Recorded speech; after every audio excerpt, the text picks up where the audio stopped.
Hey y'all, welcome back. It's Jessica again. If you haven't already watched our video on self-care, go back, find that video before you watch this one. It will make a lot more sense. Okay, so we are going to be talking about coping skill boxes. And this is something that we use at the Women's Center in all of our groups.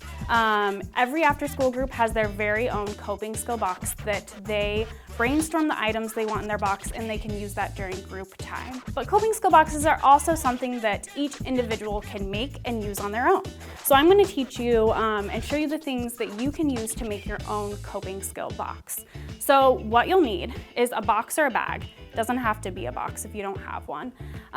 You can decorate and color, put stickers on that bag or box, make it your own, and then you'll need to find some coping skills. And what I mean by coping skills are maybe you have some fidget toys. They can be just things that you can play with in your hands, squishies, balls, fidget cubes, whatever you have. You could put coloring books in there and markers, whatever you want that feels like a coping skill to you. So before we get too deep into this, in our last video we talked about self-care. And self-care is anything that we do deliberately to take care of ourselves. Sometimes we're put in situations where we just feel uncomfortable, whether that's at school or we're in public, maybe we're at a friend's house or even just at home. A coping skill box can be helpful to use when you're in a situation that you can't really get yourself out of. So you can have that toolbox with those items that you really like to use, and you can fidget with something or color to help calm yourself down in those situations that you can't leave. And coping skills are really helpful because they can help us get through those situations and learn to navigate uncomfortable situations easier in the future. I'm gonna show you an example of a coping skill box that I personally made for myself. So right here I have a little box. It was just a random one that I found, and I decorated it. I put a safety plan on the side of it, and I filled it up with different items.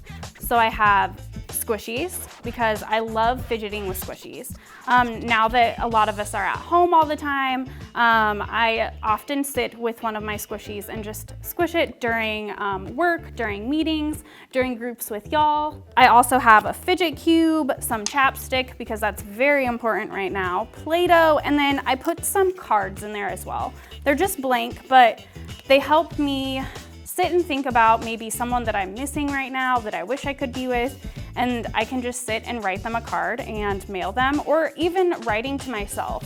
Sometimes we need to write affirmations to ourselves, so you can hide that card somewhere and find it later. You can put whatever you want in your coping skill box. On our screen, we're gonna show a list of different things that you could put in your coping skill box, but the possibilities are endless because it's for you. And your coping skill box will change over time.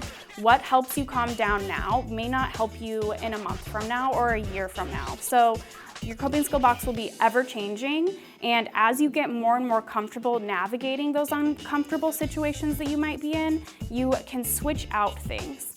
If you can't have a box or a bag of coping skills with you, you can keep maybe one small thing that could easily fit in your bag or your backpack or even a pocket. It doesn't have to be a whole coping skill item, it doesn't have to be a whole box of items, but it can be one thing that you know can help you in a situation maybe where you're out in public. So I hope that you all find this helpful. I know that coping skill boxes have really helped make people feel comfortable in our groups, and they're useful for really any time that you're just feeling like you need to fidget with something.